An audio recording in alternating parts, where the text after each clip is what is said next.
Hello students, welcome back. This is your science ma'am Shalini ma'am.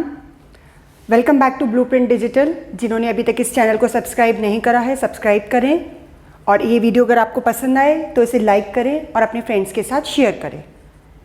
आज मैं अपना video लेकर आई हूँ चैप्टर एटम्स एंड मॉलिक्यूल्स के ऊपर. ये केमिस्ट्री का चैप्टर है, थर्ड चैप्टर है आपका क्लास 9th का CBSE का. तो आज हम इसका फर्स्ट वीडियो मैं आपको इस सामने लेकर आई हूँ. स्टूडेंट्स, ये वीडियो स्टार्ट करने से पहले थोड़ा सा हम हिस्ट्री में जाएंगे. चैप्टर का जो बिगिनिंग है, बेस है, वो हमारी थोड़ा सा हिस्ट्री में है. थोड़ा पीछे चलते हैं. अराउंड 500 BC के अराउंड एक इंडियन फिलोसोफर हुआ करते थे, महर्षि कनद. तो महर्षि कनद ने प्रपोज किया that matter is made up of, English में तो नहीं प्रपोज किया होगा मैटर को उन्होंने नाम दिया पदार्थ. पदार्थ, ठीक है, कोई सब्सटेंस जिसे कहते हैं. दैट एनी सब्सटेंस और matter is made up of small particles called परमाणु. तो इतने साल पहले उन्होंने हमारे को ये चीज़ बता दी थी कि जितना भी पदार्थ है, जितना भी मैटर है, जितने भी सब्सटेंसेज हैं, वो सब किसके बने हुए हैं? परमाणु के. ठीक है. Later on, after many years, a Greek philosopher proposed the same theory. A Greek philosopher, Democritus, proposed the same theory that matter is made up of small particles called atom. तो जिस पार्टिकल को उन्होंने नाम दिया था परमाणु, Democritus और ल्यूकिपस एक और इनके कलीग थे, तो इन दोनों ने इसको नाम दिया था एटम. तो आप ये सोचिए कि इंडिया के अंदर कितने पहले ये डिस्कवरी हो गई थी कि जो सबसे छोटा पार्टिकल एग्जिस्ट करता है दैट इज परमाणु, and which was later on known as atom. So this is the basic history of atom. Atom हम ऑलरेडी आपको मैं बता चुकी, एटम बेसिकली होता क्या है, पिछले चैप्टर में हमने पढ़ा था, ठीक है ना. तो एटम क्या होता है? जितने भी एलिमेंट होते हैं वो किसके मिलकर बने हैं? एटम के. The smallest particle which take part in a chemical reaction. किसी भी केमिकल रिएक्शन के अंदर जो सबसे छोटा पार्टिकल पार्टिसिपेट करता है that is an atom. Okay students, next है इसके अंदर law of chemical combination. So chemical combination आपके सिलेबस में इसके दो लॉज हैं.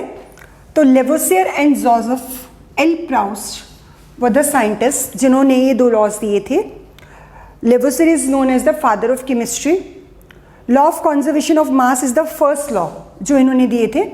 तो लॉ ऑफ केमिकल कॉम्बिनेशन दो हैं आपके सिलेबस में. One is law of conservation of मास. होते तो बहुत सारे, बट आपको सिलेबस में दो ही पढ़ने हैं. One is law of conservation of mass and one is law of definite proportion, ठीक है, और constant proportion. So law of conservation of मास हमारे को क्या बताता है? किसी भी केमिकल रिएक्शन के अंदर, किसी भी केमिकल रिएक्शन के अंदर मास ना तो क्रिएट होता है और ना ही डिस्ट्रॉय होता है. ठीक है, यानी कि जितना रिएक्टेंट है उतना ही प्रोडक्ट बनकर आता है. अब रिएक्टेंट और प्रोडक्ट बता दूं. जो चीज़ रिएक्ट करती है उसे हम कहते हैं रिएक्टेंट, और जो चीज़ बनकर आती है उसे हम कहते हैं product. Okay. So sodium carbonate reacts with ethanoic acid to form sodium ethanoate, sodium carbon dioxide and water.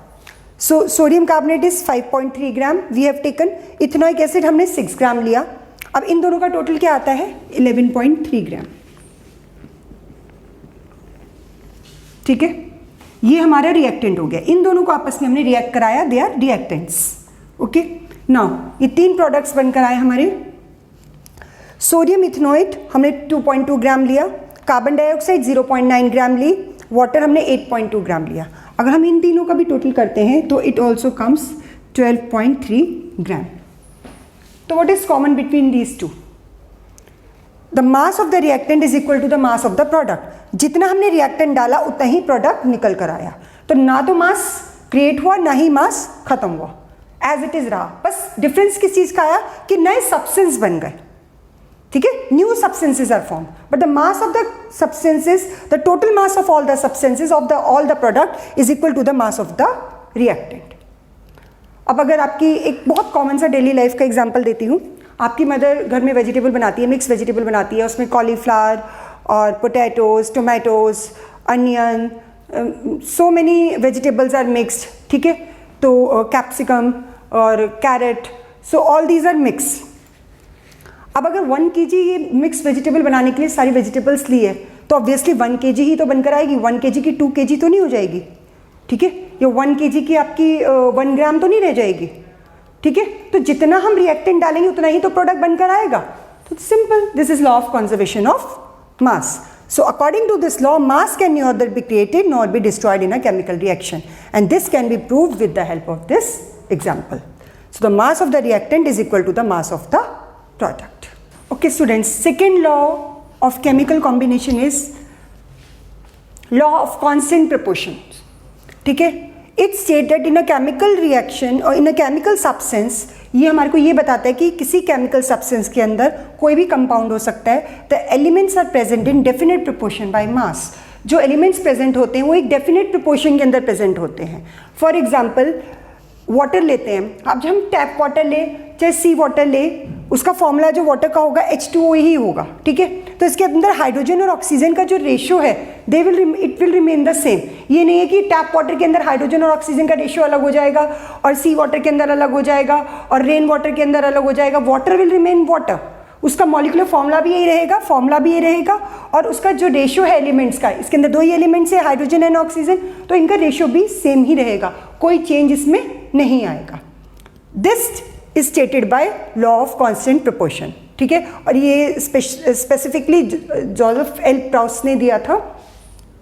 अब इसको मैं प्रूव करके दिखाती हूँ आपको, ठीक है। So it states that in a chemical substance the elements are present in a definite proportion by mass the elements are present in a definite proportion. तो वाटर के अंदर जैसे 2 एलिमेंट्स हैं, one is hydrogen and another is oxygen. अगर हम इन दोनों का ratio लेते हैं, मास का रेशियो लेते हैं, mass of hydrogen and mass of oxygen.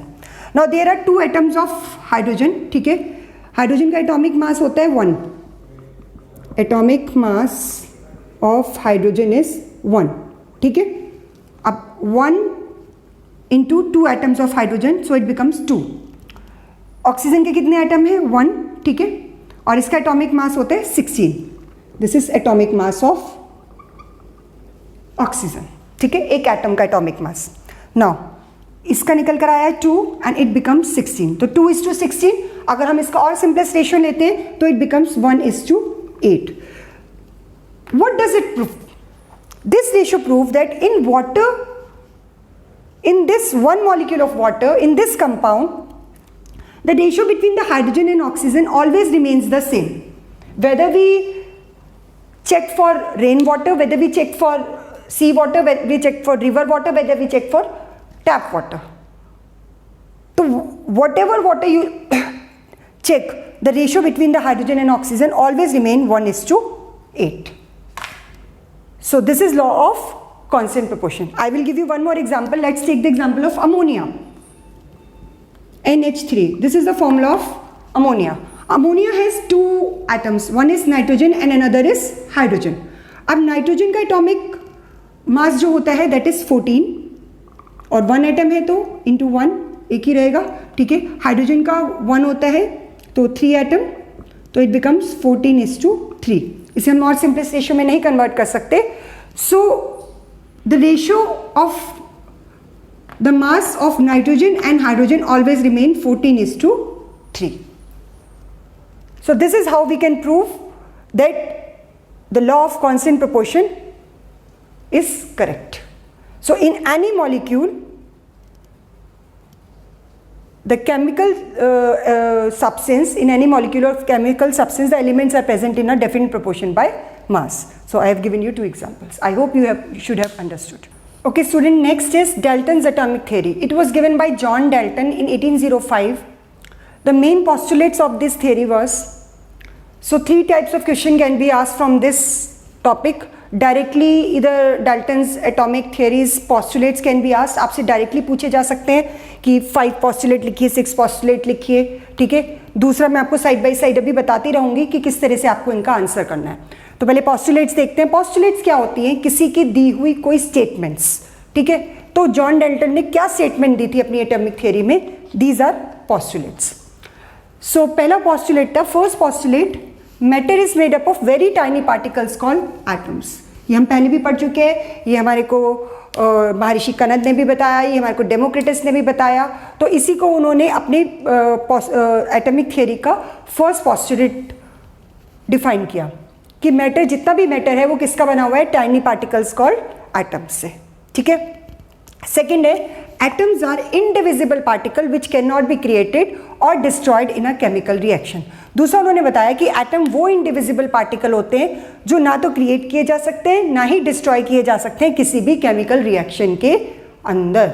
ठीक है। It can neither be created not be destroyed in a chemical reaction. तो ये आपने कुछ सुना सुना सा लग रहा होगा, भी थोड़ी देर पहले पढ़ा है। सो this is it proves the first law of conservation of मास। जो हमने केमिकल कॉम्बिनेशंस के लॉ पढ़े थे, उसका फर्स्ट लॉ था लॉ ऑफ कंजर्वेशन ऑफ मास। तो ये उसको प्रूव करता है। तो एक क्वेश्चन है आपके एनसीईआरटी में कि लॉ ऑफ कंजर्वेशन ऑफ मास से डाल्टन्स एटॉमिक थ्योरी का कौन सा पॉस्टुलेट कोरिलेट करता है। तो आपको ये बताना होता है, so this postulate correlate with law of conservation of mass. This question is given in NCERT. So atoms are indivisible particle। जैसे हम किसी मास, किसी भी मेटमिक के अंदर, किसी भी केमिकल रिएक्शन के अंदर मास को हम ना तो डिस्ट्रॉय कर सकते हैं ना ही उसको क्रिएट कर सकते हैं, उसी तरीके से एटम्स इनडिविजिबल पार्टिकल है which can not be created और destroyed in a chemical reaction. ना तो हम उन्हें क्रिएट कर सकते हैं ना ही डिस्ट्रॉय कर सकते हैं। तो इसे हम कोरिलेट करते हैं लॉ ऑफ कंजर्वेशन ऑफ मास से। देन नेक्स्ट पॉस्टुलेट है, atoms of a given element are identical in mass and their chemical property। एक given element का, यानी फॉर एग्जाम्पल हम लेते हैं आयरन। ठीक है। आयरन एक एलिमेंट हो गया, इसके जितने भी एटम हैं इन सब का मास सेम होगा। ठीक है। All the atoms of iron have same mass. Given element मतलब एक स्पेसिफिक एलिमेंट। तो atoms of a given element are identical in mass and their chemical property. अब ये तो नहीं होगा कि एक एटम का मास अलग होगा और दूसरे का अलग होगा। ठीक है ना। तो all the atoms of iron have the same mass, all the atoms of the oxygen have the same mass, all the atom of the nitrogen will have the same mass, all the atom of the hydrogen will have the same mass and same chemical properties. So this is the third postulate of Dalton's atomic theory. Atoms of a given element are identical in mass and their chemical properties. Then fourth postulate, atoms of different elements have different masses as well as chemical properties. Different elements के जो atoms होते हैं उनका मास भी अलग होता है और उनकी केमिकल प्रॉपर्टीज भी अलग होती है। अब हम इस आयरन को सपोजिंगली कंपेयर करते हैं कॉपर के एटम से। ठीक है। तो कॉपर की केमिकल प्रॉपर्टीज आयरन की केमिकल प्रॉपर्टीज से अलग होंगी ऑब्वियसली। ठीक है। Copper is used as a good conductor of electricity, wires बनाने के काम में आता है। आयरन को हम यूज करते हैं मैग्नेटिक प्रॉपर्टीज के लिए। ठीक है। तो और एलॉयज बनाने के लिए इसको भी यूज करते हैं। तो इनके एटम की केमिकल प्रॉपर्टीज, इसके एटम की केमिकल प्रॉपर्टीज टोटली डिफरेंट होंगी, पर इनके एटम सारे आपस में सेम होंगे। कॉपर के सारे एटम सारे सेम होंगे आपस में, आयरन के सारे एटम सेम होंगे, उनकी केमिकल प्रॉपर्टीज भी सेम होगी, पर इन दोनों की अगर हम कोरिलेट करें तो वो सेम नहीं होगी। और यही हमारे को डिफाइन करता है इसका फोर्थ पॉस्टुलेट। ठीक है। Atom of different element, atoms of different element have different masses as well as chemical properties. Different ही केमिकल प्रॉपर्टीज होती है। फिफ्थ पॉस्टुलेट है, atoms combine in whole number ratio to form compound.